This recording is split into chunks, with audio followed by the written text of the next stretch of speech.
ಎಲ್ಲರಿಗೂ ನಮಸ್ಕಾರ. ಆತ್ಮೀಯ ವಿದ್ಯಾರ್ಥಿಗಳೇ, ವಿದ್ಯಾಗಮ ಸಂವೇದ ಕಲಿಕಾ ಕಾರ್ಯಕ್ರಮಕ್ಕೆ ಸ್ವಾಗತ. ಈ ದಿನ ನಾವು ಪ್ರಮುಖ ರಸಾಯನಶಾಸ್ತ್ರದ ಅಧ್ಯಾಯವಾದ ಕಾರ್ಬನ್ ಮತ್ತು ಅದರ ಸಂಯುಕ್ತಗಳು ಈ ಅಧ್ಯಾಯದ ಬಗ್ಗೆ ಒಂದಷ್ಟು ತಿಳ್ಕೊಳ್ಳೋಣ. ಈ ಅಧ್ಯಾಯವನ್ನು ಒಟ್ಟು 5 ಅವಧಿಗಳಾಗಿ ವಿಭಾಗಿಸಿದ್ದೇನೆ.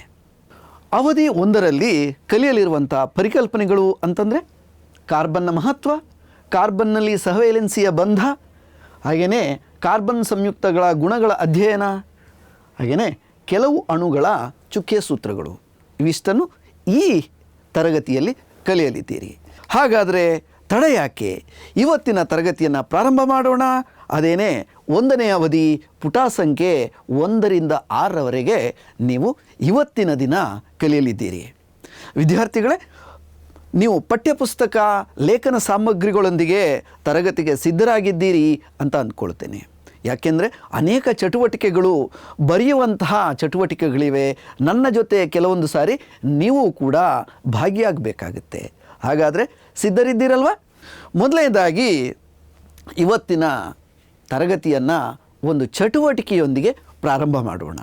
ನಾನು ನಿಮಗೆ ಕೆಲವೊಂದು ಚಿತ್ರಗಳನ್ನು ತೋರಿಸ್ತೀನಿ. ಆ ಚಿತ್ರಗಳನ್ನು ಗಮನಿಸಿ ಅವುಗಳನ್ನು ವರ್ಗೀಕರಿಸಬೇಕು. ಏನೇನಾಗಿ? ಮೊದಲನೆಯದು ಲೋಹಗಳಿಂದ ಮಾಡಲ್ಪಟ್ಟ ವಸ್ತುಗಳು ಯಾವ್ಯಾವು, ಹಾಗೆಯೇ ಗಾಜು ಮತ್ತು ಜೇಡಿಯಿಂದ ಮಾಡಲ್ಪಟ್ಟಂತಹ ವಸ್ತುಗಳು ಯಾವ್ಯಾವು. 3ನೇದಾಗಿ ಇತರೆ ವಸ್ತುಗಳು ಯಾವ್ಯಾವು. ಬೆಳಗ್ಗಿನಿಂದ ರಾತ್ರಿಯ ತನಕ ನೀವು ಬಳಸಿರುವಂತಹ ವಸ್ತುಗಳನ್ನು ಒಂದು ಸಾರಿ ಯೋಚನೆ ಮಾಡಿ ಅವುಗಳನ್ನು ವರ್ಗೀಕರಿಸಬೇಕಾಗತ್ತೆ. ಏನಿದು? ನೀವು ಇದನ್ನು ಬಳಸಿದ್ದೀರಲ್ವ? ಇದು ನೀವು ಡ್ರಾಯಿಂಗ್ ಕ್ಲಾಸ್ನಲ್ಲಿ ಬಳಸುವಂಥ ಪೇಂಟ್ ಡಬ್ಬಗಳು. ಏನೇನು ನೋಡ್ತಾ ಇದ್ದೀರಾ? ಟೇಬಲ್ ಕಾಣಿಸ್ತಾ ಇದೆ, ಪಕ್ಕದಲ್ಲಿ ಸ್ಟೂಲ್ ಕಾಣಿಸ್ತಾ ಇದೆ, ಕಪಾಟುಗಳಿವೆ, ಪುಸ್ತಕಗಳಿವೆ. ಹೀಗೆ ಅನೇಕ ವಸ್ತುಗಳನ್ನು ನಾವು ತರಗತಿಯಲ್ಲಿ ನೋಡ್ತೀವಿ, ಪ್ರಯೋಗಾಲಯದಲ್ಲಿ ನೋಡ್ತೀವಿ, ಅಥವಾ ವಾಚನಾಲಯದಲ್ಲಿ ನೋಡ್ತೀವಿ. ಹೌದಲ್ವಾ? ನಿಮ್ಮ ದೈನಂದಿನ ಬದುಕಿನ ಅವಿಭಾಜ್ಯ ಅಂಗವಾಗಿರುವಂಥ ವಸ್ತುಗಳೇ. ಇದು ಗೋಣಿದಾರ, ಇದು ಚಾರ್ಜರ್. ಇವತ್ತು ಚಾರ್ಜರ್, ಮೊಬೈಲ್ ಇಲ್ಲ ಅಂತಂದರೆ ನಮ್ಮ ಬದುಕೇ ಇಲ್ಲ. ಹೌದಲ್ವಾ? ಹಾಗೆಯೇ ಸ್ಕ್ರೂ ಡ್ರೈವರ್, ಕಟಿಂಗ್ ಪ್ಲೇಯರ್ ಇತ್ಯಾದಿಗಳನ್ನು ನೀವಿಲ್ಲಿ ನೋಡ್ತಾ ಇದ್ದೀರಾ. ಹಾಗಾದರೆ ನೀವು ನೋಡಿರುವಂತಹ ಈ ವಸ್ತುಗಳನ್ನು ಹೇಗೆ ವರ್ಗೀಕರಿಸ್ತೀರಾ? ನಾನು ಬಳಸಿರುವಂಥ ವಸ್ತುಗಳನ್ನು ಇಲ್ಲೊಂದು ಪಟ್ಟಿ ಮಾಡಿದ್ದೀನಿ. ಲೋಹಗಳಿಂದ ಮಾಡಲ್ಪಟ್ಟ ವಸ್ತುಗಳು ಅಂತಂದರೆ ಸ್ಕ್ರೂ ಡ್ರೈವರ್, ಸ್ಟವ್, ಲೈಟರ್, ಮೊಳೆ, ಹ್ಯಾಮರ್, ಕುಕ್ಕರ್. ಹಾಗೆಯೇ ಜೇಡಿ ಮಣ್ಣು ಅಥವಾ ಗಾಜಿನಿಂದ ಮಾಡಲ್ಪಟ್ಟಂತಹ ವಸ್ತುಗಳು ಯಾವ್ಯಾವು? ಗಾಜಿನ ಲೋಟ, ಕನ್ನಡಿ, ಮಸೂರ, ಬೀಕರ್. ಈಗ ಕೊನೆಯದಾಗಿ ಇತರೆ ವಸ್ತುಗಳು ಯಾವ್ಯಾವು? ಆಹಾರ, ಬಟ್ಟೆ, ಸೆಣಬಿನ ನಾರು, ಮೊಂಬತ್ತಿ, ಪೆನ್ಸಿಲ್, ಪ್ಲಾಸ್ಟಿಕ್ ಕುರ್ಚಿ. ಹೀಗೆ ಹಲವಾರು ವಸ್ತುಗಳನ್ನು 3 ವಿಧವಾಗಿ ವರ್ಗೀಕರಿಸೋದಕ್ಕೆ ನಿಮಗೊಂದು ಪುಟ್ಟ ಚಟುವಟಿಕೆಯನ್ನು ಕೊಟ್ಟಿದ್ದೀನಿ. ಈಗ ನೀವು ಉಪಯೋಗಿಸಿರುವಂತಹ ಬೇರೆ ಬೇರೆ ವಸ್ತುಗಳನ್ನು ಈ 3 ಕಾಲಮ್ಗಳಲ್ಲಿ ಭರ್ತಿ ಮಾಡಿ. ಈಗ ನೋಡಿದರೆ 3ನೇ ಕಾಲಮ್ನಲ್ಲಿ ನೀವು ಹೆಚ್ಚಿನ ಸಂಖ್ಯೆಯ ವಸ್ತುಗಳನ್ನು ಪಟ್ಟಿ ಮಾಡಿರ್ತೀರ ಅಲ್ವಾ? ಇವುಗಳಲ್ಲಿ ಬಹುತೇಕ ವಸ್ತುಗಳು ಕಾರ್ಬನ್ ಸಂಯುಕ್ತಗಳು. ಹಾಗಾದರೆ ನಾವಿಂದು ಕಾರ್ಬನ್ ಸಂಯುಕ್ತಗಳ ವಿಶೇಷ ಗುಣಗಳನ್ನು ನಾವಿಂದು ಅರ್ಥ ಮಾಡ್ಕೊಳ್ಳೋದಕ್ಕೆ ಪ್ರಯತ್ನ ಪಡೋಣ. ಈ ಕಾರ್ಬನ್ ಸಂಯುಕ್ತಗಳು ನಿಸರ್ಗದಲ್ಲಿ ಹೇಗೆ ವಿತರಣೆಗೊಂಡಿವೆ ಅಂತ ನೋಡೋಣ. ವಿದ್ಯಾರ್ಥಿಗಳೇ, ಕಾರ್ಬನ್ ಭೂತಗಟೆಯಲ್ಲಿ ವಿವಿಧ ಖನಿಜಗಳ ರೂಪದಲ್ಲಿ ದೊರಕುತ್ತೆ. ಯಾವ್ಯಾವುದಪ್ಪ ಅದು ಅಂತಂದರೆ, ನಾವು ದಿನಪ್ರತಿ ಬಳಸುವಂತಹ, ಹೌದು, ಫಾಸಿಲ್ ಇಂಧನಗಳು, ಕಲ್ಲಿದ್ದಲು, ಪೆಟ್ರೋಲಿಯಂ, ಕಾರ್ಬೋನೇಟ್ಗಳು, ಹೈಡ್ರೋಜನ್ ಕಾರ್ಬೋನೇಟ್ಗಳು ಇತ್ಯಾದಿಗಳು. ಇವುಗಳ ಪ್ರಮಾಣ ಎಷ್ಟು ಅಂತ ಗೊತ್ತಾ? ಕೇವಲ 0.02% ಅಷ್ಟೇ. ನೋಡಿ, ಎಷ್ಟೆಲ್ಲ ಸಂಯುಕ್ತಗಳಿದ್ದರೂ ಕೂಡ ಅವುಗಳ ಪ್ರಮಾಣ ಕಡಿಮೆ. ವಾತಾವರಣದಲ್ಲಿ ಎಷ್ಟಿದೆ? ಕಾರ್ಬನ್ ಡೈಆಕ್ಸೈಡ್ ಈಗಾಗಲೇ ಹಿಂದಿನ ವರ್ಷ ಕಲ್ತಿರುವಂತೆ ವಾತಾವರಣದಲ್ಲಿ, ಹೌದು, 0.03, ತುಂಬ ಕಡಿಮೆ. ಜೀವ ಹುಟ್ಟೋದಕ್ಕೂ ಕೂಡ ಈ ಕಾರ್ಬನ್ ಸಂಯುಕ್ತಗಳು ಅತ್ಯಂತ ಅವಶ್ಯಕ. ಏನು ನೋಡ್ತಾ ಇದ್ದೀರಿ? ಬಹುಶಃ ಇದನ್ನು ನೀವು ಗುರುತಿಸಿರ್ತೀರಾ. ಇದೇನೇ DNA. ಇದು ನಮ್ಮ ಜೀವಕೋಶದ ಯಾವುದೇ ಜೀವಕೋಶವನ್ನು ತೆಗೆದುಕೊಂಡರೆ ಅದರಲ್ಲಿ ಪ್ಲಾಸ್ಮಾ ಪೊರೆ, ಪ್ಲಾಸ್ಮಾ ಮೆಂಬ್ರೇನ್ ಇರುತ್ತೆ. ಅದರಲ್ಲಿರುವಂತಹ ಲೈಪೋಪ್ರೋಟೀನ್ಗಳ ರಚನೆಯನ್ನು ಇಲ್ಲಿ ತೋರಿಸಿದೆ. ಕೊನೆಯದಾಗಿ ಇನ್ಸುಲಿನ್ ಹಾರ್ಮೋನ್, ಇದೊಂದು ಪ್ರೋಟೀನ್, ಕಾರ್ಬನ್ ಸಂಯುಕ್ತ. ಅಂದರೆ ಈ ಕಾರ್ಬನ್ ಸಂಯುಕ್ತಗಳು ದೈನಂದಿನ ಬದುಕಿನಲ್ಲಿ ಬಳಸುವಂತಹ ಆಹಾರ, ಬಟ್ಟೆ, ಔಷಧಿಗಳು, ಪುಸ್ತಕಗಳು, ಕೀಟನಾಶಕಗಳು, ಸುಗಂಧ ದ್ರವ್ಯಗಳು, ಫಾಸಿಲ್ ಇಂಧನಗಳು, ಸಾವಯವ ಗೊಬ್ಬರಗಳು, ಜೀವಿಗಳ ದೇಹ, ಹೀಗೆ ಅನೇಕ ವಸ್ತುಗಳಲ್ಲಿ ಕಂಡುಬರ್ತವೆ. ಅಂದಮೇಲೆ ಇವು ಅತ್ಯಂತ ಪ್ರಮುಖವಾದಂಥ ವಸ್ತುಗಳು ಅಲ್ವಾ? ಈಗ ನಿಮಗೆ ಗೊತ್ತಾಗಿದೆ ಕಾರ್ಬನ್ ಯಾಕೆ ಇಷ್ಟೊಂದು ವಿಶಿಷ್ಟವಾದಂತಹ ಪ್ರಮುಖವಾದಂಥ ಧಾತು ಅಂತ. ಇಷ್ಟೆಲ್ಲ ಪ್ರಮುಖವಾದಂತಹ ಈ ಕಾರ್ಬನ್ ಮತ್ತು ಅದರ ಸಂಯುಕ್ತಗಳನ್ನು ಅಧ್ಯಯನ ಮಾಡುವಂಥ ರಸಾಯನಶಾಸ್ತ್ರದ ಶಾಖೆ ಯಾವುದು ಅಂತಂದರೆ ಅದನ್ನು ಸಾವಯವ ರಸಾಯನಶಾಸ್ತ್ರ ಅಂತ ಕರಿತೀವಿ. ಅಂದರೆ ಕಾರ್ಬನ್ ಮತ್ತು ಅದರ ಸಂಯುಕ್ತಗಳ ಅಧ್ಯಯನ, ಇದನ್ನು ನಾವು ಸಾವಯವ ರಸಾಯನಶಾಸ್ತ್ರ ಅಂತ ಕರಿತೀವಿ. ನೀವಿಲ್ಲಿ ನೋಡ್ತಾ ಇದ್ದೀರಿ ಒಬ್ಬ ವ್ಯಕ್ತಿಯ ಭಾವಚಿತ್ರವನ್ನು. ಯಾರವರು? ಅವರು ಸುತ್ತಲೂ ಕೂಡ ಕೆಲವೊಂದು ಅಕ್ಷರಗಳು ಸುತ್ತುತ್ತಾ ಇವೆ. ಏನವು ಗೊತ್ತಾ? ಇವರೇ ಜೀವಬಲ ಸಿದ್ಧಾಂತದ ಜನಕ ಜೆ ಬರ್ಜೀಲಿಯಸ್, ಸ್ವೀಡಿಷ್ ವಿಜ್ಞಾನಿ. ಸುತ್ತಲೂ ಕೂಡ ತಿರುಗುತ್ತಾ ಇರುವಂತಹ ಅಕ್ಷರಗಳು ನಿಮಗೆ ಗೊತ್ತಿದೆ, ಇವೆಲ್ಲವೂ ಕೂಡ ಧಾತುಗಳ ಸಂಕೇತಗಳು. ಈ ಧಾತುಗಳ ಸಂಕೇತಗಳನ್ನು ಕೊಟ್ಟಂಥ ವಿಜ್ಞಾನಿಯೇ ಇವರು. ಇವರೊಂದು ಸಿದ್ಧಾಂತವನ್ನು ಮಂಡಿಸ್ತಾರೆ. ಆ ಸಿದ್ಧಾಂತವನ್ನು ಜೀವಬಲ ಸಿದ್ಧಾಂತ ಅಂತ ಕರಿತೀವಿ. ಅಂದರೆ ಜೀವಿಗಳ ದೇಹದಲ್ಲಿರುವಂತಹ ವಿಶಿಷ್ಟವಾದಂಥ ಒಂದು ಬಲದಿಂದ, ವಿಶಿಷ್ಟ ಶಕ್ತಿಯಿಂದ ಸಾವಯವ ಸಂಯುಕ್ತಗಳು ಉತ್ಪತ್ತಿಯಾಗ್ತವೆ. ಜೀವಿಗಳ ದೇಹದ ಹೊರಗೆ ಇವುಗಳನ್ನು ಉತ್ಪತ್ತಿ ಮಾಡೋಕ್ಕಾಗಲ್ಲ ಅನ್ನುವಂಥ ಒಂದು ಸಿದ್ಧಾಂತವನ್ನು ಮಂಡಿಸ್ತಾರೆ. ಈ ಸಿದ್ಧಾಂತ ಇದೇ ಜೆ ಬರ್ಜೀಲಿಯಸ್ರವರ ಸಂಶೋಧನಾ ವಿದ್ಯಾರ್ಥಿಯಾಗಿರುವಂಥ ಫ್ರೆಡ್ರಿಕ್ ವೋಲರ್ 1828ರಲ್ಲಿ ಅಮೋನಿಯಂ ಸಯನೇಟನ್ನು ಕಾಸಿ ಆಕಸ್ಮಿಕವಾಗಿ ಪ್ರಾಣಿ ದೇಹದಲ್ಲಿ ಉತ್ಪತ್ತಿಯಾಗುವಂಥ ಯೂರಿಯಾವನ್ನು ಕೃತಕವಾಗಿ ಪ್ರಯೋಗಶಾಲೆಯಲ್ಲಿ ಸಂಶ್ಲೇಷಿಸ್ತಾರೆ. ಅಲ್ಲಿಗೆ ಜೆ ಬರ್ಜೀಲಿಯಸ್ರವರ ಜೀವಬಲ ಸಿದ್ಧಾಂತ ಬಿದ್ದೋಗುತ್ತೆ, ಅದು ತಪ್ಪು ಅಂತ ಸಾಬೀತಾಗುತ್ತೆ. ನೋಡಿ ಗುರು ಶಿಷ್ಯರ ಜೋಡಿ ಹೇಗಿದೆ ಅಂತ. ಕಾರ್ಬನ್ ಎಲ್ಲ ಸಂಯುಕ್ತಗಳು ಸಾವಯವವೇ? ಖಂಡಿತ ಇಲ್ಲ. ಕಾರ್ಬನ್ನ ಕಾರ್ಬೈಡ್ಗಳು ಸಿಲಿಕಾನ್ ಕಾರ್ಬೈಡ್, ಕ್ಯಾಲ್ಶಿಯಂ ಕಾರ್ಬೈಡ್ ಇತ್ಯಾದಿಗಳು. ಆಕ್ಸೈಡ್ಗಳು ಕಾರ್ಬನ್ ಡೈಆಕ್ಸೈಡ್, ಕಾರ್ಬನ್ ಮಾನಾಕ್ಸೈಡ್, ಹಾಗೆಯೇ ಕಾರ್ಬೋನೇಟ್ಗಳು ಮತ್ತು ಹೈಡ್ರೋಜನ್ ಕಾರ್ಬೋನೇಟ್ಗಳು. 2ನೇ ಅಧ್ಯಾಯದಲ್ಲಿ ಕಲ್ತಿದ್ದೀರಿ. Sodium carbonate, sodium hydrogen carbonate, magnesium carbonate ಇತ್ಯಾದಿ ಕಾರ್ಬೋನೇಟ್ಗಳನ್ನು ನಾವು ನಿರವಯವ ಸಂಯುಕ್ತಗಳು ಅಂತ ಕರಿತೀವಿ. ಏನಂತ ಕರಿತೀವಿ? ನಿರವಯವ ಸಂಯುಕ್ತಗಳು. ಇವುಗಳನ್ನು ಹೊರತುಪಡಿಸಿದರೆ ಉಳಿದಂಥ ಎಲ್ಲ ಸಂಯುಕ್ತಗಳನ್ನು ಕೂಡ ನಾವು ಕಾರ್ಬನ್ ಸಂಯುಕ್ತಗಳು, ಸಾವಯವ ಸಂಯುಕ್ತಗಳು ಅಂತ ಕರಿತೀವಿ. ಇದನ್ನು ಅಧ್ಯಯನ ಮಾಡುವಂತಹ ರಸಾಯನಶಾಸ್ತ್ರದ ಶಾಖೆಗೆ ಸಾವಯವ ರಸಾಯನಶಾಸ್ತ್ರ ಅಂತ ಕರಿತೀವಿ.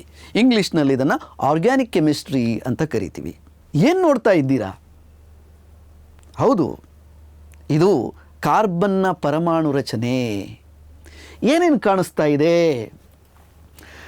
ಕಾರ್ಬನ್ ಸುತ್ತಲೂ ಕೂಡ ಕಾರ್ಬನ್ ಪರಮಾಣುವಿನ ವಿವಿಧ ಕಕ್ಷೆಗಳಲ್ಲಿ ಇಲೆಕ್ಟ್ರಾನ್ಗಳು ಸುತ್ತುತ್ತಾ ಇರೋದನ್ನು ನೀವು ನೋಡ್ತಾ ಇದ್ದೀರಾ. ಎಷ್ಟು ಒಟ್ಟು ಎಲೆಕ್ಟ್ರಾನ್ಗಳಿವೆ? 6 ಎಲೆಕ್ಟ್ರಾನ್ಗಳಿವೆ. ಅಂದರೆ ಇದರ ಪರಮಾಣು ಸಂಖ್ಯೆ 6. ಎಷ್ಟು ಪ್ರೋಟಾನ್ಗಳಿವೆ? 6 ಪ್ರೋಟಾನ್ಗಳಿವೆ. ಕೊನೆಯ ಕವಚ ವೇಲೆನ್ಸ್ ಕವಚದಲ್ಲಿರುವಂಥ ಇಲೆಕ್ಟ್ರಾನ್ಗಳ ಸಂಖ್ಯೆ ಎಷ್ಟು? ಹೌದು, 4. ಹಾಗಾಗಿ ಇದನ್ನು ನಾವು ಚತುರ್ವೇಲೆನ್ಸಿ ಧಾತು ಅಂತ ಕರಿತೀವಿ. ಕಾರ್ಬನ್ನಲ್ಲಿ 6 ಪ್ರೋಟಾನ್ಗಳು ಮತ್ತು 6 ನ್ಯೂಟ್ರಾನ್ಗಳಿವೆ. ಹಾಗಾಗಿ ಇದರ ರಾಶಿ ಸಂಖ್ಯೆ 12. ಕಾರ್ಬನ್ ಹೇಗೆ ಸ್ಥಿರ ವಿನ್ಯಾಸವನ್ನು ಪಡೆಯುತ್ತೆ ಅನ್ನೋದನ್ನು ನೋಡೋಣ. ಇಲ್ಲಿ 2 ಸಾಧ್ಯತೆಗಳಿವೆ. ಕಾರ್ಬನ್ ತನ್ನ ಕೊನೆಯ ಕವಚದಲ್ಲಿರುವಂಥ 4 ಎಲೆಕ್ಟ್ರಾನ್ಗಳನ್ನು ಕೊಟ್ಟು ಬಿಡಬೇಕು ಅಥವಾ 4 ಎಲೆಕ್ಟ್ರಾನ್ಗಳನ್ನು ಸ್ವೀಕರಿಸಬೇಕು. ನೋಡೋಣ ಏನಾಗುತ್ತೆ ಅಂತ. ಏನು ನೋಡ್ತಾ ಇದ್ದೀರಾ ಇಲ್ಲಿ? ಕಾರ್ಬನ್ 4 ಎಲೆಕ್ಟ್ರಾನ್ಗಳನ್ನು ಪಡೆದುಕೊಂಡು C4- ಕಾರ್ಬೈಡ್ ಆನಯಾನ್ ಅಂತ ಕರಿತೀವಿ. ಈ ರೀತಿಯಾಗಿ ಅಯಾನ್ ಆಗಬಹುದು. ಆದರೆ 6 ಪ್ರೋಟಾನ್ಗಳಿರುವ ಬೀಜ ಕೇಂದ್ರವು 10 ಎಲೆಕ್ಟ್ರಾನ್ಗಳನ್ನು ಹಿಡಿದಿಟ್ಟುಕೊಳ್ಳೋದು ಸಾಧ್ಯ ಇಲ್ಲ. 6 ಪ್ರೋಟಾನ್ಗಳ ವಿದ್ಯುದಾವೇಶ ಧನ, ಹಾಗೆಯೇ 10 ಎಲೆಕ್ಟ್ರಾನ್ಗಳು ಋಣ ವಿದ್ಯುದಾವೇಶವನ್ನು ಹೊಂದಿವೆ. 2 ಸೇರಿದಾಗ ನಿವ್ವಳ ಆವೇಶ -4, ಅದನ್ನೇ ನಾನು C4- ಅಂತ ಬರೆದಿದ್ದೀನಿ. ಹಾಗಾದರೆ ಈ ವಿಧಾನವನ್ನು ಕಾರ್ಬನ್ ಅನುಸರಿಸುತ್ತಾ? ಖಂಡಿತ ಇಲ್ಲ. ಸ್ಥಿರತೆ ಸಾಧ್ಯ ಇಲ್ಲ ಅಂದಮೇಲೆ ಅದನ್ನು ಈ ಪರಮಾಣು ಪ್ರಯತ್ನ ಪಡೋದಿಲ್ಲ. ಹಾಗಾದರೆ ಕಾರ್ಬನ್ ಹೇಗೆ ಸ್ಥಿರತೆಯನ್ನು ಪಡೆಯುತ್ತೆ ಇನ್ನೊಂದು ವಿಧಾನದಲ್ಲಿ ಅನ್ನೋದನ್ನು ನೋಡೋಣ. ಇಲ್ಲಿ ನೋಡ್ತಾ ಇದ್ದೀರಾ, ಕಾರ್ಬನ್ನ ವೇಲೆನ್ಸ್ ಕವಚದಲ್ಲಿ 4 ಎಲೆಕ್ಟ್ರಾನ್ಗಳಿವೆ. ಈ 4 ಎಲೆಕ್ಟ್ರಾನ್ಗಳನ್ನು ಕಳೆದುಕೊಂಡು ಇದು ಕಾರ್ಬನ್ 4+ ಕ್ಯಾಟಯಾನ್ ಆಗುತ್ತೆ. ಕ್ಯಾಟಯಾನ್ ಅಂತಂದರೆ ಧನವಿದ್ಯುದಾವೇಶವನ್ನು ಹೊಂದಿರುವಂಥ ಅಯಾನ್. ಆದರೆ ಈ 4 ಎಲೆಕ್ಟ್ರಾನ್ಗಳನ್ನು ಹೊರ ತೆಗಿಬೇಕು ಅಂತಂದರೆ ಅಪಾರ ಪ್ರಮಾಣದ ಶಕ್ತಿ ಬೇಕಾಗುತ್ತೆ. ಈ ರೀತಿಯಾದಂಥ ಶಕ್ತಿ ಪರಮಾಣುಗಳಲ್ಲಿ ಇರೋದಿಲ್ಲ. ಹಾಗಾಗಿ ಇದೂ ಕೂಡ ಸಾಧ್ಯ ಆಗೋದಿಲ್ಲ. ಈಗ 4 ಎಲೆಕ್ಟ್ರಾನ್ಗಳನ್ನು ಕಳ್ಕೊಂಡಾಗ ಏನಾಗುತ್ತೆ ಅನ್ನೋದನ್ನು ನೀವಿಲ್ಲಿ ಅನಿಮೇಷನಲ್ಲಿ ನೋಡ್ತಾ ಇದ್ದೀರಾ. 6 ಪ್ರೋಟಾನ್ಗಳು, ಉಳಿದಿರುವಂಥ 2 ಎಲೆಕ್ಟ್ರಾನ್ಗಳು, ನಿವ್ವಳಾವೇಶ +4. ಹಾಗಾಗಿ C4+ ಅಂತ ಬರೆದಿದ್ದೀನಿ. ಹೌದಲ್ವ ವಿದ್ಯಾರ್ಥಿಗಳೇ? ಇದೂ ಕೂಡ ಆಗೋದಿಲ್ಲ ಅಂದಮೇಲೆ ಕಾರ್ಬನ್ ಯಾವ ರೀತಿಯಾಗಿ ಅಷ್ಟಕ ವಿನ್ಯಾಸವನ್ನು ಪಡೆಯಲು ಪ್ರಯತ್ನಿಸುತ್ತೆ? ಏನು ನೋಡ್ತಾ ಇದ್ದೀರಾ? ಇದೊಂದು ಕಾರ್ಬನ್ ಸಂಯುಕ್ತ. ಎಷ್ಟು ಕಾರ್ಬನ್ಗಳಿವೆ? 1 ಕಾರ್ಬನ್. ಎಷ್ಟು ಹೈಡ್ರೋಜನ್ ಇದೆ? 4. ಹಾಗಾದರೆ ಇದರ ಅಣುಸೂತ್ರ CH4. ಹೇಗುಂಟಾಯ್ತು ಇದು? ಈ ಸ್ಥಿರ ಸಂಯುಕ್ತ ಉಂಟಾಗೋದಕ್ಕೆ ಕಾರಣ ಸಹವೇಲೆನ್ಸಿ ಬಂಧ. ವಿದ್ಯಾರ್ಥಿಗಳೇ, ಸರಿಯಾಗಿ ಗಮನಿಸಿ. ಕಾರ್ಬನ್ ಎಂತಹ ಉದಾತ್ತ ಬದುಕಿನ ಪಾಠವನ್ನು ನಮಗೆ ಹೇಳಿಕೊಡುತ್ತೆ. ಹಂಚಿಕೊಂಡು ಬದುಕಿ. ನೋಡಿ, ಬದುಕೋದನ್ನು ಹೇಗೆ ಅನ್ನುವಂಥದ್ದನ್ನು ಈ ನಿರ್ಜೀವ ಕಾರ್ಬನ್ ನಮಗೆ ಹೇಳಿಕೊಡುತ್ತಲ್ವ. ಇದು ತನ್ನ ಎಲೆಕ್ಟ್ರಾನ್ಗಳನ್ನು ಬೇರೆ ಬೇರೆ ಧಾತುಗಳೊಂದಿಗೆ ಹಂಚಿಕೊಂಡು ಸಹವೇಲೆನ್ಸಿ ಬಂಧವನ್ನು ಉಂಟು ಮಾಡಿ ಇದು ಸ್ಥಿರತೆಯನ್ನು ಪಡೆಯುತ್ತೆ. ಹಾಗೆ ನಮಗೆ ಬದುಕಿನ ಪಾಠವನ್ನು ಕಲಿಸ್ಕೊಡುತ್ತೆ ಅಲ್ವಾ ವಿದ್ಯಾರ್ಥಿಗಳೇ? ಎಂಥ ಅದ್ಭುತ ಅಲ್ವಾ? ಸರಿ, ಹಾಗಾದರೆ ಈ ಮೀಥೇನಿನ ಚುಕ್ಕಿ ಸೂತ್ರವನ್ನು ಬರೆಯೋದು ಹೇಗೆ ಅನ್ನೋದನ್ನು ನೋಡೋಣ. 1 ಕಾರ್ಬನನ್ನು ಬರೆದಿದ್ದೀನಿ. ಕಾರ್ಬನ್ ಸುತ್ತಲೂ ಕೂಡ ಎಷ್ಟು ವೇಲೆನ್ಸ್ ಎಲೆಕ್ಟ್ರಾನ್ಗಳಿವೆ? 4 ವೇಲೆನ್ಸ್ ಎಲೆಕ್ಟ್ರಾನ್ಗಳಿವೆ. ಅಷ್ಟಕ ವಿನ್ಯಾಸವನ್ನು ಪಡೆಯೋದಕ್ಕೆ ಇದಕ್ಕೆ ಇನ್ನು 4 ಬೇಕಾಗ್ತವೆ. ಇದರ ಆತ್ಮೀಯ ಸ್ನೇಹಿತರು ಹೈಡ್ರೋಜನ್ಗಳು. 4 ಹೈಡ್ರೋಜನ್ಗಳು. ಹೈಡ್ರೋಜನ್ನ ಪರಮಾಣು ಸಂಖ್ಯೆ 1. ಹಾಗಾಗಿ 1 ಎಲೆಕ್ಟ್ರಾನನ್ನು ವೇಲೆನ್ಸ್ ಕವಚದಲ್ಲಿ ಹೊಂದಿರುತ್ತೆ. ಹೀಗೆ 4 ಹೈಡ್ರೋಜನ್ಗಳ ಜೊತೆಗೆ ಸ್ನೇಹವನ್ನು ಸಂಪಾದಿಸಿ ಈ ಕಾರ್ಬನ್ ಸ್ಥಿರತೆಯನ್ನು ಪಡೆಯುತ್ತೆ. ವಿದ್ಯಾರ್ಥಿಗಳೇ, ನನ್ನ ಜೊತೆ ನೀವು ಇದನ್ನು ಬರೆದಿರ್ತೀರಾ ಅಂತ ಅಂದ್ಕೊಂಡಿದ್ದೀನಿ. ಈ ರೀತಿಯಾಗಿ ನೀವು ಚುಕ್ಕಿ ಸೂತ್ರಗಳನ್ನು ಬರೀಬೇಕು. ಪರೀಕ್ಷೆಯಲ್ಲಿ ನೀವು ಅಂಕಗಳನ್ನು ಗಳಿಸ್ಕೊಳ್ತೀರಾ. ಈಗ ಈ ವೃತ್ತದ ಒಳಗೆ 8 ಎಲೆಕ್ಟ್ರಾನ್ಗಳನ್ನು ನೀವು ನೋಡ್ತಾ ಇದ್ದೀರಾ. ಹೈಡ್ರೋಜನ್ಗೆ ಬೇಕಾಗಿರೋದು ಮೊದಲನೇ ಕವಚದಲ್ಲಿ 2 ಎಲೆಕ್ಟ್ರಾನ್ಗಳು. ಈ ವೃತ್ತದಲ್ಲೂ ಕೂಡ 2 ಎಲೆಕ್ಟ್ರಾನ್ಗಳನ್ನು ನೀವು ನೋಡ್ತಾ ಇದ್ದೀರಾ. ಹೀಗೆ ಹೈಡ್ರೋಜನ್ ಸ್ಥಿರ ಹೀಲಿಯಂ ರಚನೆಯನ್ನು ಹೊಂದುತ್ತೆ. ಹಾಗೆಯೇ ಕಾರ್ಬನ್ ಅಷ್ಟಕ ವಿನ್ಯಾಸವನ್ನು ಹೊಂದುತ್ತೆ. ಹೀಗೆ ಚುಕ್ಕಿ ಸೂತ್ರವನ್ನು ಬರೆಯಬೇಕು. ಸಹವೇಲೆನ್ಸಿ ಬಂಧ ಅಂದರೆ ಏನು? ಅದನ್ನು ಹೇಗೆ ವ್ಯಾಖ್ಯಾನಿಸ್ತೀವಿ ಅಂತ ನೋಡೋಣ. 2 ಪರಮಾಣುಗಳ ನಡುವೆ ಇಲೆಕ್ಟ್ರಾನ್ ಜೋಡಿಗಳು ಹಂಚಿಕೆ ಆಗೋದರಿಂದ ಉಂಟಾದಂತಹ ರಾಸಾಯನಿಕ ಬಂಧವೇ ಸಹವೇಲೆನ್ಸಿ ಬಂಧ ಅಥವಾ ಕೋವೆಲೆಂಟ್ ಬಂಧ. ನೀವಿಲ್ಲಿ 2 ಹೈಡ್ರೋಜನ್ಗಳು, ಅವುಗಳ ನಡುವೆ 1 ಜೊತೆ ಎಲೆಕ್ಟ್ರಾನ್ಗಳು ಹಂಚಿಕೆಯಾಗಿರೋದನ್ನು ನೋಡ್ತಾ ಇದ್ದೀರಾ. ಹಾಗೆಯೇ ಆಕ್ಸಿಜನ್ನಲ್ಲಿ 2 ಜೊತೆ, ನೈಟ್ರೋಜನ್ನಲ್ಲಿ 3 ಜೊತೆ ಎಲೆಕ್ಟ್ರಾನ್ಗಳು ಸೇರಿ ಬಂಧ ಉಂಟು ಮಾಡಿರೋದನ್ನು ನೋಡ್ತಾ ಇದ್ದೀರಾ. ಅಂದರೆ ನಿಮಗೆ ಈಗಾಗಲೇ ಗೊತ್ತಾಗಿರ್ಬೋದು, 1 ಗೆರೆ ಎಳೆದರೆ ಅಲ್ಲಿ 2 ಎಲೆಕ್ಟ್ರಾನ್ಗಳಿರ್ತವೆ, 2 ಗೆರೆ ಎಳೆದರೆ 4 ಎಲೆಕ್ಟ್ರಾನ್ಗಳು, 3 ಎಳೆದರೆ 3 ಜೊತೆ 6 ಎಲೆಕ್ಟ್ರಾನ್ಗಳಿರ್ತವೆ ಅನ್ನೋದು ಗೊತ್ತಾಯ್ತಲ್ವ? ಏನಿದು? ಇದು ಹೈಡ್ರೋಜನ್ ಅಣು ಹೇಗೆ ಉಂಟಾಗುತ್ತೆ? ನೀವಿಲ್ಲಿ ನೋಡ್ತಾ ಇದ್ದೀರಾ, ಹೈಡ್ರೋಜನ್ನ ಕವಚದಲ್ಲಿ ಕೆ ಕವಚದಲ್ಲಿ 1 ಎಲೆಕ್ಟ್ರಾನ್ ಇದ್ದು ಸುತ್ತುತ್ತಾ ಇದೆ. ಇನ್ನು 1 ಎಲೆಕ್ಟ್ರಾನು ತುಂಬುವಂಥ ಅವಕಾಶ ಇದೆ. 2 ಹೈಡ್ರೋಜನ್ಗಳಿಗೂ ಕೂಡ 1 ಎಲೆಕ್ಟ್ರಾನ್ ಬೇಕಾಗಿರೋದ್ರಿಂದ ಹಂಚಿಕೊಂಡು ಬದುಕೋಣ ಅನ್ನುವಂಥ ಪಾಠವನ್ನು ನಮಗೆ ಹೇಳ್ಕೊಡ್ತಾ ಇದೆ. ನೋಡಿ, ಇಲ್ಲಿ 2 ಹೈಡ್ರೋಜನ್ಗಳು ಕೂಡ ಒಂದೊಂದು ಎಲೆಕ್ಟ್ರಾನ್ಗಳನ್ನು ಹಂಚಿಕೊಂಡು ಏಕಬಂಧವನ್ನು ಉಂಟು ಮಾಡಿವೆ. ಹಾಗಾದರೆ ಒಂದು ಉದಾಹರಣೆ ದ್ವಿಬಂಧಕ್ಕೆ ನೋಡೋಣ. ದ್ವಿಬಂಧದ ಚುಕ್ಕಿ ಸೂತ್ರವನ್ನು ನಿಮಗಿಲ್ಲಿ ತೋರಿಸ್ತಾ ಇದ್ದೇನೆ. ಆಕ್ಸಿಜನ್ O2 ಅಣು ಹೇಗೆ ಉಂಟಾಗುತ್ತೆ ಅನ್ನೋದನ್ನು ನೋಡೋಣ. ಆಕ್ಸಿಜನ್ನ ಪರಮಾಣು ಸಂಖ್ಯೆ 8. ಅಂದರೆ ಇದರಲ್ಲಿ 8 ಎಲೆಕ್ಟ್ರಾನ್ಗಳು ಇರ್ತವೆ. ಹೇಗೆ ಇವುಗಳು ವಿತರಣೆಯಾಗಿವೆ ಅಂತಂದರೆ ಮೊದಲನೆಯ ಕವಚದಲ್ಲಿ 2, ಎರಡನೆಯ ಕವಚದಲ್ಲಿ 6. ಅಷ್ಟಕ ವಿನ್ಯಾಸವನ್ನು ಹೊಂದೋದಕ್ಕೆ ಇನ್ನು 2 ಎಲೆಕ್ಟ್ರಾನ್ಗಳ ಅವಶ್ಯಕತೆ 2 ಆಕ್ಸಿಜನ್ ಪರಮಾಣುಗಳಿಗೆ ಇದೆ. ಏನು ಮಾಡ್ತವೆ? ಅದೇನೇ ಹಂಚಿಕೊಂಡು ಸಹವೇಲೆನ್ಸಿ ಬಂಧವನ್ನು ಉಂಟು ಮಾಡ್ತವೆ. 6 ವೇಲೆನ್ಸ್ ಎಲೆಕ್ಟ್ರಾನ್ಗಳಿವೆ. ಇದನ್ನು ನಾನು ಚುಕ್ಕಿಯ ಸಹಾಯದಿಂದ ಬರೆದಿದ್ದೀನಿ. 2 ಆಕ್ಸಿಜನ್ನಲ್ಲೂ ಕೂಡ ಅದೇ ರೀತಿಯಾಗಿ ನೀವೀಗ ಬರೀಬೇಕಾಗುತ್ತೆ. ಬರಿತಾ ಇದ್ದೀರಲ್ವ ನನ್ನ ಜೊತೆನೇ? ಹಾಂ, ನನ್ನ ಜೊತೆನೇ ನೀವು ಬರಿತಾ ಹೋದರೆ ನಿಮ್ಮ ಕಲಿಕೆ ಸರಾಗವಾಗುತ್ತೆ, ಸುಲಭವಾಗಿ ಅರ್ಥ ಕೂಡ ಆಗುತ್ತೆ. ಹೌದಲ್ವಾ? ಸರಿ, ಈಗ 2 ಆಕ್ಸಿಜನ್ಗಳಿಗೆ 2 ಎಲೆಕ್ಟ್ರಾನ್ಗಳು ಬೇಕಾಗಿರೋದ್ರಿಂದ ನಾನಿಲ್ಲಿ 2 ಎಲೆಕ್ಟ್ರಾನ್ಗಳನ್ನು ಬರೆದಿದ್ದೀನಿ. ಈಗ ಇಲ್ಲಿ ವೃತ್ತವನ್ನು ಎಳೆದರೆ ಆ ವೃತ್ತದ ಒಳಗೆ 8 ಎಲೆಕ್ಟ್ರಾನ್ಗಳು ಪ್ರತಿ ಆಕ್ಸಿಜನ್ಗೂ ಕೂಡ ದೊರೆಯೋದ್ರಿಂದ 2ಕ್ಕೂ ಕೂಡ ಅಷ್ಟಕ ವಿನ್ಯಾಸ ಆಗುತ್ತೆ, ಸ್ಥಿರ ವಿನ್ಯಾಸವಾಗುತ್ತೆ.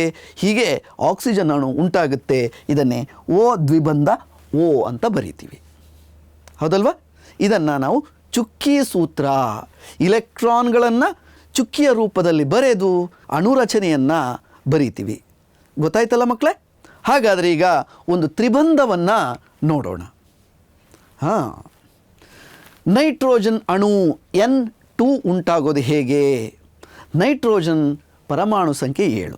ನೀವು ಚುಕ್ಕಿ ಸೂತ್ರವನ್ನು ಬರೀಬೇಕು ಅಂತಂದರೆ ಧಾತುವಿನ ಪರಮಾಣು ಸಂಖ್ಯೆ ಗೊತ್ತಿರಬೇಕು, ಇಲೆಕ್ಟ್ರಾನ್ ವಿನ್ಯಾಸ ಬರೆಯೋದಕ್ಕೆ ಗೊತ್ತಿರಬೇಕು. ಈಗಾಗಲೇ 9ನೇ ತರಗತಿಯಲ್ಲಿ ಕಲ್ತಿದ್ದೀರಾ, ಹಾಗಾಗಿ ಇದು ನಿಮಗೆ ಸುಲಭವಾಗಿ ಅರ್ಥ ಆಗುತ್ತೆ. ಕೆ ಕವಚದಲ್ಲಿ 2 ಎಲೆಕ್ಟ್ರಾನ್ಗಳು, ಎಲ್ ಕವಚದಲ್ಲಿ 5 ಎಲೆಕ್ಟ್ರಾನ್ಗಳು. ಎಷ್ಟು ಬೇಕು? ಹಾಂ, ಸರಿಯಾಗಿ ಹೇಳ್ತಾ ಇದ್ದೀರಾ, 3 ಎಲೆಕ್ಟ್ರಾನ್ಗಳು ಬೇಕು. ಹಾಗಾಗಿ ನಾನು ನೈಟ್ರೋಜನನ್ನು ಬರೆದುಬಿಟ್ಟು ಅದರ ಹೊರಗಿನ ಕವಚದಲ್ಲಿ 5 ವೇಲೆನ್ಸ್ ಎಲೆಕ್ಟ್ರಾನ್ಗಳನ್ನು ತೋರಿಸ್ತಾ ಇದ್ದೀನಿ. ಇಲ್ಲಿ ನೋಡ್ತಾ ಇದ್ದೀರಲ್ಲ, 3 ಎಲೆಕ್ಟ್ರಾನ್ಗಳು ಪರಸ್ಪರ ಹಂಚಿಕೊಳ್ತಾ ಇವೆ. ಹಾಗಾಗಿ ತ್ರಿಬಂಧವನ್ನು ಬರಿತೀವಿ. ಹಾಗಾದರೆ ವಿದ್ಯಾರ್ಥಿಗಳೇ, ನೀವೊಂದು ಸಾರಿ ನನ್ನ ಜೊತೆಗೆ ಬರೆಯೋದಕ್ಕೆ ಪ್ರಯತ್ನ ಪಡಿ. ನೈಟ್ರೋಜನ್ 2 ನೈಟ್ರೋಜನ್ಗಳನ್ನು ಬರೆದೆ. ನೈಟ್ರೋಜನ್ನಲ್ಲಿ ವೇಲೆನ್ಸ್ ಕವಚದಲ್ಲಿ ಇರುವಂಥ ಎಲೆಕ್ಟ್ರಾನ್ಗಳ ಸಂಖ್ಯೆ 5. ಬರಿತಾ ಇದ್ದೀರಲ್ವ? ಹೌದು. ಈ ನೈಟ್ರೋಜನ್ನಲ್ಲೂ ಕೂಡ ಹಾಗೇ ನಾನು 5 ಎಲೆಕ್ಟ್ರಾನ್ಗಳನ್ನು ಬರೆದೆ. ಈಗ ಈ ನೈಟ್ರೋಜನ್ಗೆ ಎಷ್ಟು ಎಲೆಕ್ಟ್ರಾನ್ಗಳಾದವು ಎಣಿಸಿ? ಹಾಂ, ಈ ವೃತ್ತದ ಒಳಗೆ 8 ಎಲೆಕ್ಟ್ರಾನ್ಗಳಿವೆ. ಈಗ ಈ ನೈಟ್ರೋಜನ್ ಪರಸ್ಪರ 3 ಜೊತೆ ಎಲೆಕ್ಟ್ರಾನ್ಗಳನ್ನು ಹಂಚಿಕೊಂಡು ತ್ರಿಬಂಧವನ್ನು ಉಂಟು ಮಾಡಿದೆ. ನೋಡಿ ಇಲ್ಲಿ ಎಷ್ಟು ಸರಳವಾಗಿದೆ. ತ್ರಿಬಂಧ ಉಂಟಾಗಿರೋದನ್ನು ನೀವಿಲ್ಲಿ ನೋಡ್ತಾ ಇದ್ದೀರಾ. ಹೌದಲ್ವಾ? ಈ ರೀತಿಯಾಗಿ ನೀವು ಅನೇಕ ಸಂಯುಕ್ತಗಳ ರಚನೆಯನ್ನು ನೀವು ಬರೀಬಹುದು. ಈ ಕೋವಲೆಂಟ್ ಬಂಧದ ಲಕ್ಷಣಗಳೇನು ಅಂತ ತಿಳ್ಕೊಳ್ಳೋಣ. ಸಹವೇಲೆನ್ಸಿ ಬಂಧದಿಂದ ಉಂಟಾದಂತಹ ಈ ಅಣುಗಳ ಒಳಗಿನ ಬಂಧಗಳು ಸಾಕಷ್ಟು ಪ್ರಬಲವಾಗಿರುತ್ತವೆ. ಆದರೆ ಅವುಗಳ ನಡುವಿನ ಅಂತರಾಣ್ವಿಕ ಬಲ ತುಂಬ ಕಡಿಮೆ ಇರುತ್ತೆ. ಹಾಗಾಗಿ ಇವುಗಳ ಕುದಿಬಿಂದು, ಇವುಗಳ ದ್ರವಣ ಬಿಂದು ಕಡಿಮೆ ಇರುತ್ತೆ. ನೋಡೋಣ ಹಾಗಿದ್ರೆ ಒಂದು ಅನಿಮೇಷನ್ ಮೂಲಕ. ಏನು ನೋಡ್ತಾ ಇದ್ದೀರಾ? ಕಾಯಿಸ್ತಾ ಇದ್ದೀನಿ ನೋಡಿ. ಪರಮಾಣುಗಳು ಚಲಿಸ್ತಾ ಇದ್ದಾವೆ ಅಥವಾ ಅಣುಗಳು ಚಲಿಸ್ತಾ ಇವೆ. ಹೌದಲ್ವಾ? ಕಾಯಿಸೋದನ್ನು ಹೆಚ್ಚು ಮಾಡಿದಾಗ ಏನಾಗುತ್ತೆ? ಘನವಸ್ತುವಿದ್ದರೆ ದ್ರವ ರೂಪಕ್ಕೆ, ದ್ರವವಿದ್ದರೆ ಅನಿಲ ರೂಪಕ್ಕೆ ಬರುತ್ತೆ. ಘನ ರೂಪದಿಂದ ದ್ರವ ರೂಪಕ್ಕೆ ಬರೋದನ್ನು, ಆ ತಾಪವನ್ನು ನೀವು ದ್ರವಣ ಬಿಂದು ಅಂತ ಕರಿತೀರಾ. ಅನಿಲ ರೂಪಕ್ಕೆ ಬರೋದನ್ನು ಅದೇ ಅದರ ಕುದಿಬಿಂದು ಅಂತ ಕರೆಸ್ಕೊಳ್ಳುತ್ತೆ. ಅಂತರಾಣ್ವಿಕ ಬಲವನ್ನು 2 ಹೈಡ್ರೋಜನ್ ಅಣುಗಳನ್ನು ತೋರಿಸಿದ್ದೀನಿ. ಹೈಡ್ರೋಜನ್ ಅಣುಗಳ ನಡುವಿನ ಬಂಧವನ್ನು ಅಂತರ್ ಆಣ್ವಿಕ ಬಲ ಅಂತ ಕರಿತೀವಿ. ಹಾಗಾಗಿ ಈ ಅಣುಗಳ ಕುದಿಬಿಂದು ಮತ್ತು ಕರಗುವ ಬಿಂದು ಕಡಿಮೆ ಇರುತ್ತೆ ಅನ್ನೋದು ನಿಮಗೆ ಇದರಿಂದ ಗೊತ್ತಾಗುತ್ತೆ. ಈ ಅನಿಮೇಷನನ್ನು ನೀವು ನೆನಪಲ್ಲಿ ಇಟ್ಕೊಂಡ್ರೆ ಬಹುಶಃ ಪರೀಕ್ಷೆಯಲ್ಲಿ ಸುಲಭವಾಗಿ ಈ ಅಂಶವನ್ನು ನೆನಪಲ್ಲಿ ಇಟ್ಕೊಳ್ಬೋದು. ಗೊತ್ತಾಯ್ತಲ್ವ ಮಕ್ಕಳೇ? ಸಹವೇಲೆನ್ಸಿ ಸಂಯುಕ್ತಗಳು ವಿದ್ಯುತ್ ವಾಹಕತೆಯನ್ನು ಹೊಂದಿವೆಯೇ? ಸಾಮಾನ್ಯವಾಗಿ ಇವುಗಳು ವಿದ್ಯುತ್ ವಾಹಕತೆಯನ್ನು ಹೊಂದಿಲ್ಲ. ಏಕೆ ಅಂತಂದರೆ ಪರಮಾಣುಗಳ ನಡುವೆ ಇಲೆಕ್ಟ್ರಾನ್ಗಳು ಹಂಚಿಕೆಯಾಗಿರೋದ್ರಿಂದ ಯಾವುದೇ ರೀತಿಯಾದಂತಹ ವಿದ್ಯುದಾವೇಶಯುಕ್ತ ಕಣಗಳು ಇಲ್ಲಿ ಉಂಟಾಗಿಲ್ಲ. ವಿದ್ಯುದಾವೇಶಯುಕ್ತ ಕಣಗಳಿಲ್ಲ ಅಂದ ಮೇಲೆ ವಿದ್ಯುತ್ ಹರಿಯೋದೇ ಇಲ್ಲ. ಸರಳವಾಗಿದೆ ಅಲ್ವಾ? ಸುಲಭವಾಗಿ ಯೋಚನೆ ಮಾಡಿ ನಾವು ಎಷ್ಟೋ ಪ್ರಶ್ನೆಗಳಿಗೆ ಉತ್ತರವನ್ನು ಕೊಡ್ಬೋದು. ಮಕ್ಕಳೇ, ಆಲೋಚನೆ ಮಾಡುವಂಥ ಶಕ್ತಿಯನ್ನು ನೀವು ಹೀಗೆ ಬೆಳೆಸ್ಕೊಳ್ಬೇಕು. ಹಾಗಾಗಿ ಸಹವೇಲೆನ್ಸಿ ಸಂಯುಕ್ತಗಳು ವಿದ್ಯುತ್ತಿನ ದುರ್ಬಲ ವಾಹಕಗಳು ಅಂತ ನಾವು ಹೇಳ್ತೀವಿ. ಈಗ ಕಾರ್ಬನ್ನಲ್ಲಿ ಬಹುರೂಪತೆ ಹೇಗೆ ಕಂಡುಬರುತ್ತೆ, ಯಾವ ಯಾವ ರೀತಿಯಾದಂತಹ ಬಹುರೂಪಗಳಿವೆ ಅನ್ನೋದನ್ನು ನೋಡೋಣ. ಕಾರ್ಬನ್ ಧಾತು ನಿಸರ್ಗದಲ್ಲಿ ವ್ಯಾಪಕವಾಗಿ ವೈವಿಧ್ಯಮಯ ಭೌತ ಲಕ್ಷಣಗಳನ್ನು ಹೊಂದಿರುವಂತಹ ರೂಪದಲ್ಲಿ ಕಂಡುಬರುತ್ತೆ. ಅಂದರೆ ವಜ್ರ, ಗ್ರಾಫೈಟ್, ಫುಲರೀನ್, ಗ್ರಾಫೀನ್, ಕಲ್ಲಿದ್ದಲು, ಕಾಡಿಗೆ ಇತ್ಯಾದಿ. ಇವುಗಳಲ್ಲಿ ಎರಡು ರೀತಿಯಾದಂತಹ ಬಹುರೂಪಗಳಿವೆ. ಒಂದು ಸ್ಫಟಿಕ ರೂಪ, ಮತ್ತೊಂದು ಅಸ್ಫಟಿಕ ರೂಪ. ನಾವಿಲ್ಲಿ ಹೇಳ್ತಾ ಇರುವಂತಹ ವಜ್ರ, ಫುಲರೀನ್ ಮತ್ತು ಗ್ರಾಫೈಟ್ಗಳು ಸ್ಫಟಿಕ ರೂಪದ ಬಹುರೂಪಗಳು. ಬಹುರೂಪ ಅಂದರೆ ಇದು ಬೇರೆ ಬೇರೆ ಭೌತ ರೂಪಗಳಲ್ಲಿ ಕಂಡುಬಂದರೂ ರಾಸಾಯನಿಕವಾಗಿ ಒಂದೇ ಗುಣವನ್ನು ಹೊಂದಿರುತ್ತೆ ಅನ್ನೋದನ್ನು ನೆನಪಲ್ಲಿ ಇಟ್ಕೊಳ್ಳಿ. ಸರಿ, ಹಾಗಾದರೆ ಈ ವಜ್ರದ ರಚನೆಯನ್ನು ನೋಡೋಣ. ವಜ್ರದಲ್ಲಿರುವಂಥ ಕಾರ್ಬನ್ ಪರಮಾಣುಗಳು ಪರಸ್ಪರ ಪ್ರತಿಯೊಂದು ಕಾರ್ಬನ್ 4 ಪರಮಾಣುಗಳ ಜೊತೆಗೆ ಅತ್ಯಂತ ಬಲಿಷ್ಠವಾದಂತಹ ಸಹವೇಲೆನ್ಸಿ ಬಂಧವನ್ನು ಉಂಟು ಮಾಡುತ್ತೆ. ಹೌದಲ್ವಾ? ಇಲ್ಲಿ ಒಂದು ಕಾರ್ಬನ್ ಸುತ್ತಲೂ ಇರುವಂಥ 4 ಕಾರ್ಬನ್ಗಳ ಜೊತೆಗೆ ಏಕಬಂಧವನ್ನು ಉಂಟು ಮಾಡಿ ಪ್ರಬಲ ಕಠಿಣವಾದಂಥ ವಸ್ತುವಾಗಿದೆ. ನಿಸರ್ಗದಲ್ಲಿ ಸಿಗುವಂಥ ಅತ್ಯಂತ ಕಠಿಣ ವಸ್ತು ಅಂತಂದರೆ ವಜ್ರ.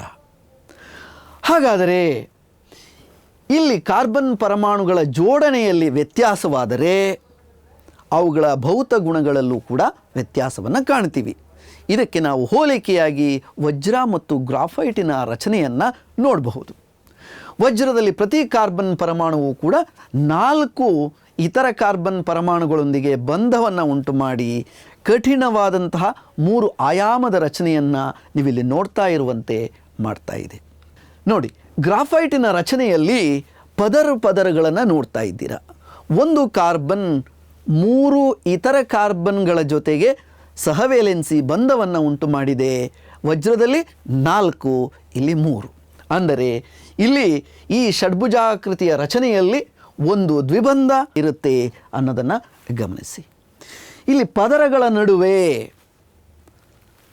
ಅತ್ಯಂತ ದುರ್ಬಲವಾದಂತಹ ಬಂಧ ಇರೋದರಿಂದ ಇದನ್ನು ಸುಲಭವಾಗಿ ಒಡೆಯಬಹುದು. ಒಡೆದಾಗ ಎಲೆಕ್ಟ್ರಾನ್ಗಳು ಹೌದು ಚಲಿಸೋದಕ್ಕೆ ಪ್ರಾರಂಭವಾಗ್ತವೆ.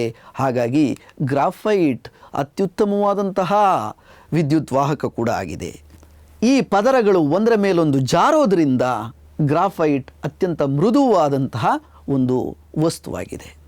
ಈಗ ಮತ್ತೊಂದು ಬಹುರೂಪ ಫುಲರೀನ್. C60 ಕಾರ್ಬನ್ 60 ಅಂದರೆ 60 ಕಾರ್ಬನ್ ಪರಮಾಣುಗಳು ಫುಟ್ಬಾಲ್ ಆಕಾರದಲ್ಲಿ ಜೋಡಣೆಗೊಂಡಿವೆ. ಇದನ್ನು ಅಮೇರಿಕಾದ ವಾಸ್ತುಶಿಲ್ಪಿ ಬಕ್ಮಿನಿಸ್ಟರ್ ಫುಲ್ಲರ್ ಅನ್ನುವಂತಹ ವಾಸ್ತುಶಿಲ್ಪಿ ವಾಸ್ತುಶಾಸ್ತ್ರಜ್ಞರವರು ಸಾಮಾನ್ಯವಾಗಿ ಅವರು ವಿನ್ಯಾಸಗೊಳಿಸ್ತಾ ಇದ್ದಂತಹ ಕಟ್ಟಡಗಳು ಡೂಮ್ ಆಕಾರದಲ್ಲಿ, ಗುಮ್ಮಟದ ಆಕಾರದಲ್ಲಿ ಇರ್ತಾ ಇದ್ವಂತೆ. ನಿಸರ್ಗದಲ್ಲಿ ಅದನ್ನೇ ಹೋಲುವಂತಹ ರಚನೆ ಕಂಡು ಬಂದಿರೋದ್ರಿಂದ ನಂತರ ಇದನ್ನು ಕಂಡು ಹಿಡಿದಾಗ ಅವರನ್ನು ಗೌರವಿಸೋದಕ್ಕೋಸ್ಕರ ಬಕ್ಮಿನಿಸ್ಟರ್ ಫುಲರೀನ್ ಅವರ ಹೆಸರನ್ನು ಇಟ್ಟು ಫುಲರೀನ್ ಅಂತ ಕರೆದ್ರು. ನೋಡಿ ವಿದ್ಯಾರ್ಥಿಗಳೇ, ಇಲ್ಲಿ ಒಂದು ಪಂಚಭುಜಾಕೃತಿಯನ್ನು ನೋಡ್ತಾ ಇದ್ದೀರಾ. ಪಂಚಭುಜಾಕೃತಿಯ ಪಕ್ಕದಲ್ಲಿ 1, 2, 3, 4, 5, 6 ಕಾರ್ಬನ್ ಪರಮಾಣುಗಳಿವೆ. ಅಂದರೆ ಪಂಚಭುಜಾಕೃತಿ, ಷಡ್ಭುಜಾಕೃತಿ, ಪಂಚಭುಜಾಕೃತಿ, ಷಡ್ಭುಜಾಕೃತಿ, ಹೀಗೆ ಒಂದರ ಜೊತೆಗೆ ಒಂದು ಸೇರ್ತಾ ಒಂದು ಸಾಕರ್ ಬಾಲ್, ಫುಟ್ಬಾಲ್ನಂಥ ರಚನೆ ಕಾರ್ಬನ್ 60 ಆಗಿದೆ. ಎಂಥ ಅದ್ಭುತ ಅಲ್ವಾ? ಈಗ ಕಾರ್ಬನ್ ಡೈಆಕ್ಸೈಡ್ CO2 ಇದರ ರಚನೆಯನ್ನು ಬರೀತೀರಾ? ಕಾರ್ಬನ್ ಡೈಆಕ್ಸೈಡ್ ಒಂದು ಕಾರ್ಬನ್ 2 ಆಕ್ಸಿಜನ್ ಇದೆ, ಹಾಗಾಗಿ ಕಾರ್ಬನ್ನನ್ನು ನಡುವೆ ಬರೆಯೋಣ, ಆ ಕಡೆ ಈ ಕಡೆಗೆ ಆಕ್ಸಿಜನನ್ನು ಬರೆಯೋಣ.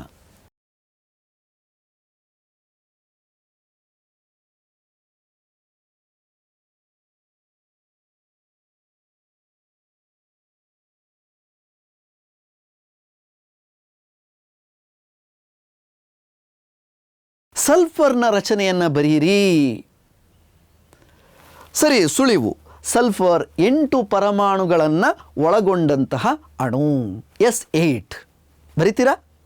ಸರಿ, ನಿಮಗೊಂದು ಸುಳಿವನ್ನು ಕೊಡ್ತೀನಿ.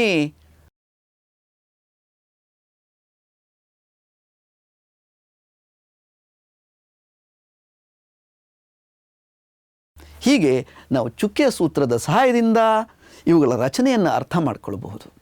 ಇದು ರಸಪ್ರಶ್ನೆಯ ಸಮಯ. ಮೊದಲನೆಯ ಪ್ರಶ್ನೆ, ಇಲೆಕ್ಟ್ರಾನ್ಗಳ ಹಂಚಿಕೆಯಿಂದ ಉಂಟಾದ ಸಂಯುಕ್ತಗಳ ಕುದಿಬಿಂದು ಹೆಚ್ಚಿರುತ್ತದೆ,